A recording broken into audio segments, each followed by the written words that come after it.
In this video, we're going to talk about a new type of function called exponential functions. This is a function where the input, or the x, is an exponent. And that's a little different than any of the patterns we've looked at up to this point in our class.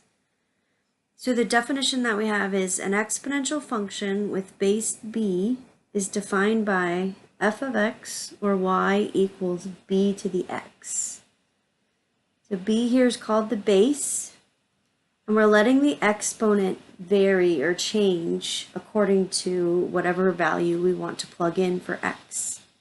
And that's a little bit different than anything we've done before. When we make a function like this, we do have to make some criteria for what kind of base we're going to use to fit this type of function. In general, we're going to use a positive value for the base. So the reason for that is because we're going to raise it to all different kinds of exponents. It just does not produce a nice, consistent graph or curve if we use a negative number for the base. So if you think of a negative base or a negative number like -2, let's say. -2 cubed would give me a negative value for y, but -2 to the fourth would give me a positive value for y. And so the values of the function, if I used a negative number as my base, would jump from positive to negative back and forth, and there would not be like a consistent curve or graph shape. Okay, so for that reason, we leave out a negative number as the base. The other adjustment we want to make is we usually notice it's not equal to. We usually leave out 0 and 1 as a possible base, because 0 raised to any exponent is still going to be 0. Likewise, 1 raised to any exponent is just going to be 1. And even though that works, we can put any number we want in there for x, and that is something we can calculate. It doesn't fit with the rest of the curves, right? Because it's always 0 and always 1, the graph would just be a straight line, and it doesn't really fit with the rest of the family of curves, I guess. Okay, so for that reason, we take the base to be positive and not equal to 1. So let's take a look at what these functions look like. Let's look at an example. Let's say we have y equals 3 to the x. We can use the standard set of x values to make the graph of this function. And when we calculate the y values, remember we're raising the x value as an exponent. So maybe off to the side over here, I could show you what that would look like so you can think about it at the same time. So 0 may be the easiest place to start. So if I put in 0 as my x, I'll have 3 to the 0 power. What is 3 to the 0 power? Anything to the 0 power is 1. In this section, we're going to use a lot of those properties of exponents that you've probably looked at in the past at some point. So those are going to make their way in here. If we plug in 1 for x, 3 to the first power is 3. If I plug in 2, I have 3 squared, which I know is 9. Okay, what about 3 to the -1 power? Do you remember what a negative exponent does? It forms a reciprocal, or a flipped over fraction. So if I think of 3 to the -1 being over 1, it's going to move this 3 across the fraction bar into the denominator as 3 to the positive first power. Right, so I have 1 over 3. Likewise, if I raise 3 to the -2 power, the negative is going to move it down into the denominator, and the 2 is going to square it. So for this, I get 1/9. Okay, now this is not an exhaustive list. We could do more points if we felt like we needed them, but this is usually enough to show you the general idea of the pattern. So I have -2/9, which is really close to the x-axis. I have -1/3, 0, 1, 1, 3, and I didn't really make this grid big enough to do 2, 9, which would be like way up there, okay. But it is going up as we look from left to right. And on this left-hand side of the graph, it is going to continue to get smaller and smaller. But it's never actually going to touch the x-axis. It's just going to get infinitely close to it. Okay, so some things that we might point out. Notice that the base here is 3.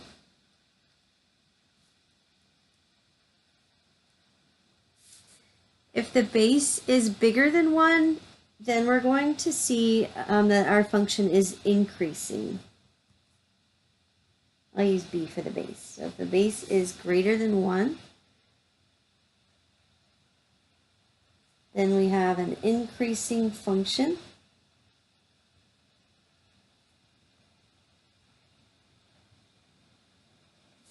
So increasing meaning as we look from left to right, the y value is going up.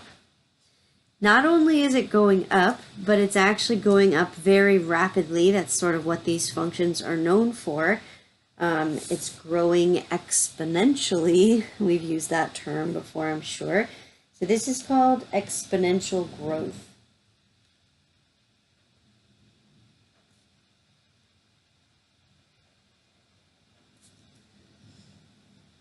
Okay, so it's growing very rapidly, and that's going to happen when the base is bigger than 1. What about the domain and range for this graph?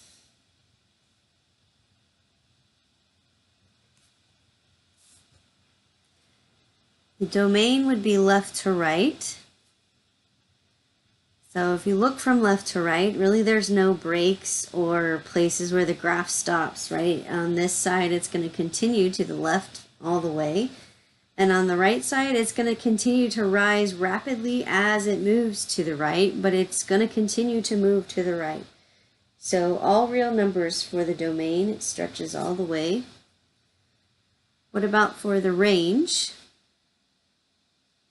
Like we said, this graph is going to get infinitely close to the x-axis. That's where y would be 0, but it's never going to touch it. I cannot take 3 and raise it to an exponent and get 0. Just based on the ideas of exponents, it's not going to work. So I would want to use the round parentheses next to the 0 to show that we are not going to be touching 0, but just after 0 up to infinity. Okay, and so what we have in this graph is called a horizontal asymptote.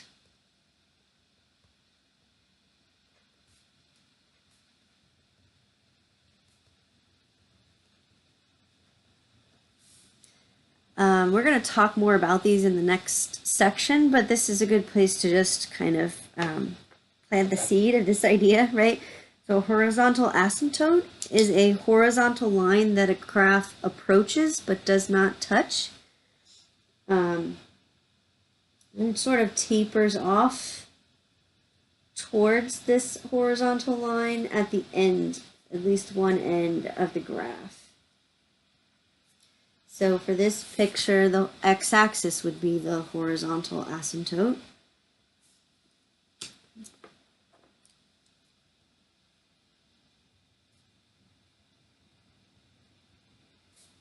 And so anytime we draw an exponential function as a graph, it's going to have a horizontal asymptote.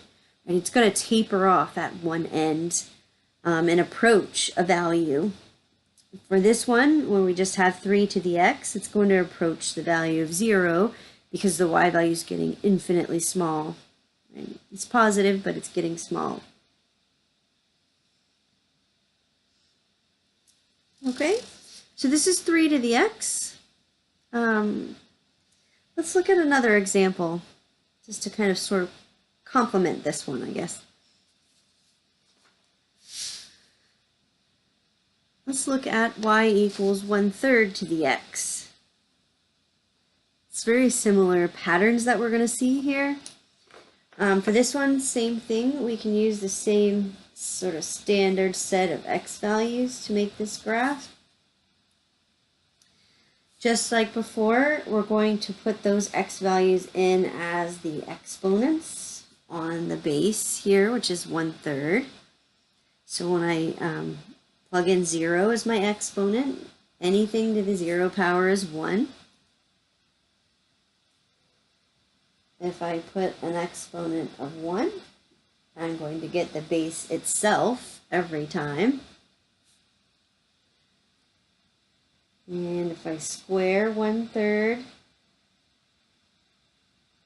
I'll get 1/9.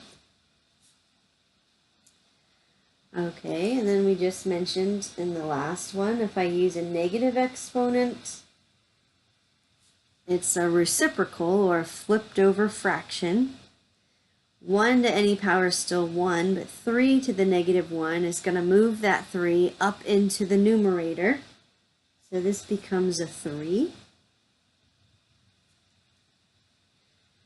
And if I use -2 as an exponent, I'm going to do both. Form that reciprocal and square it. So the 3 in the denominator is going to move up to the numerator and be squared. So I end up with 9. We see very similar numbers here. I get that these two graphs are very much related to each other, but I think you can see that they're sort of in the opposite order. So now if I put in -2, I get +9. Should be way up here at the top of the page. If I put in -1, I get +3, 0, 1. And I have 1 1/3 and 2 1/9.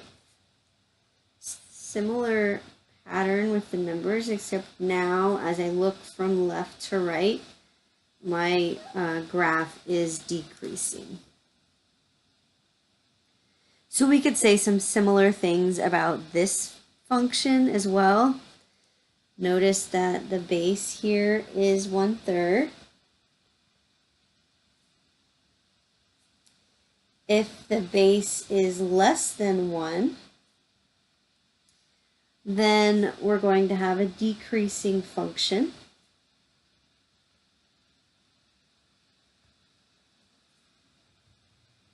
This one's written as a fraction, but it could also be written as a decimal. So any decimal that's smaller than 1.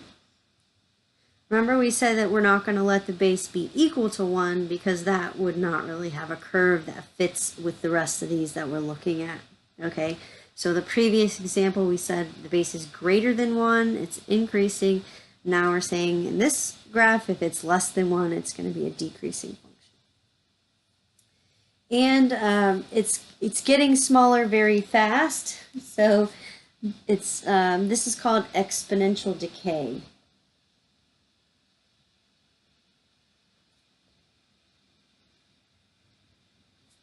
As it goes to the right, it is rapidly shrinking, right? Decaying. Okay, we could say the same thing for the domain and range. In the interest of space, I'm not going to write those down right now, but you could. It's the same domain and range that we had for the previous example. And it's the same horizontal asymptote for this one as well. Right on the x-axis.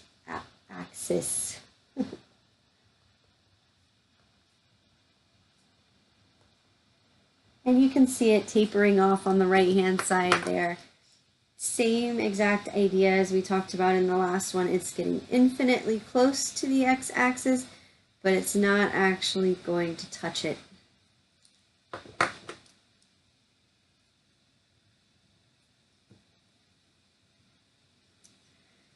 Okay, so hopefully that gives you a general idea of what these exponential functions could look like.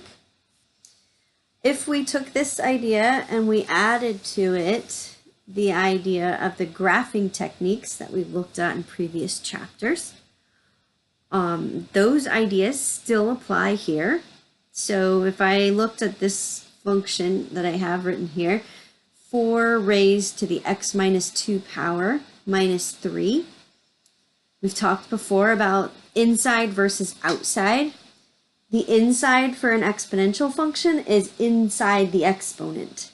So that x minus 2 I see on the inside, remember we said the inside shift is opposite. So even though I see a minus, it's shifted to the right. So this one is shifted to the right by 2. And on the outside would be sort of tacked onto the end. That part hasn't really changed at all. So if I see a minus 3, it's going to be shifted down by 3. And the basic shape is going to be 4 to the x. So the 4 kind of gives us the shape. The bigger number for the base, the steeper the curve. So we've said this base is bigger than 1, so this would be steeper than 3 to the x, which we just drew. And any number greater than that would be even steeper as we go along. Likewise, if it were smaller, right, then it would be less steep or more gradual increase or decrease.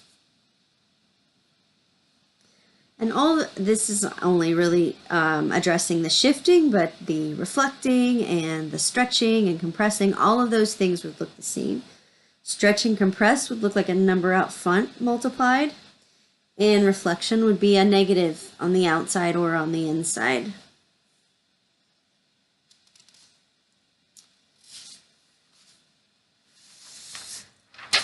Okay, so there is a special base that we use often called Euler's number, and it's represented with an E. And I always like to point out E is not a variable, it is a constant, sort of like pi. It's a number that does not repeat and goes on forever. Okay, so here are some of the digits of E. I know it looks like it repeats right here, but it's just a kind of a coincidence that those 4 digits happen to repeat. The rest of it does not show that pattern, so it keeps going. Okay, just like pi. If you wanted to calculate with E, you can do that. E to the x is the opposite of the natural log, which is a button on our calculator. I'm feeling proud. I remembered to get my calculator before I walked over here to do this video. Okay, so so the natural log, let me see if I can get that on the screen. Here's the natural log button just to the left of the number 4. You can notice right above it, it has e to the x. So that's, if you did second ln, and my calculator is a little bit older, but it says e to the, maybe you have the little dotted box.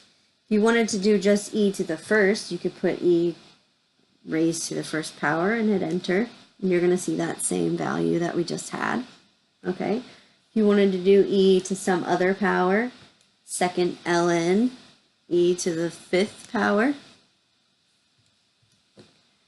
okay, would be 148.4. And we could also make the graph for e to the x. So any exponential function can be rewritten with e as its base. It's fairly common to do so. And e is a number that shows up in a lot of different applied settings, right? It shows up in geometry, it shows up in business, right? Lots of different places. And so we'll talk about the, there's an application with interest. We'll talk about that in another section later on. But it's an interesting number. Let's graph, whoops, this was me experimenting. Let's graph e to the x. So if you hit the y equals button, you can make a graph. We'll do second ln to do e to the, and our variable button here for x. And if you hit graph, it'll make the graph for us.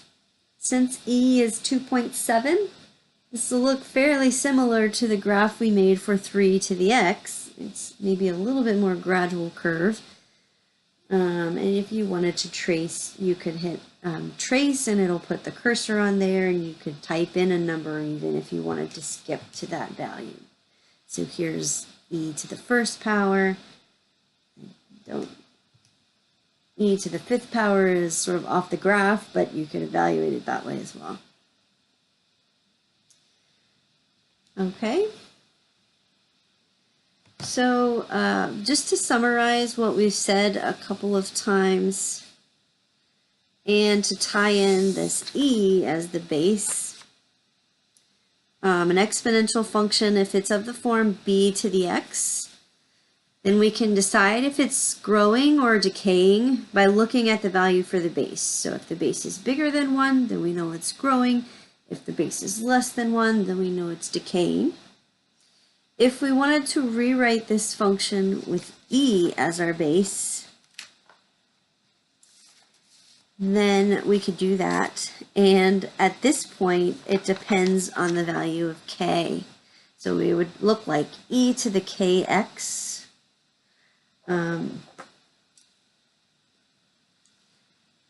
where b, so let's add this in. Okay, so you can see how it goes back and forth, and this is something I'm sort of still getting comfortable with. So the b base here is equal to e to the k.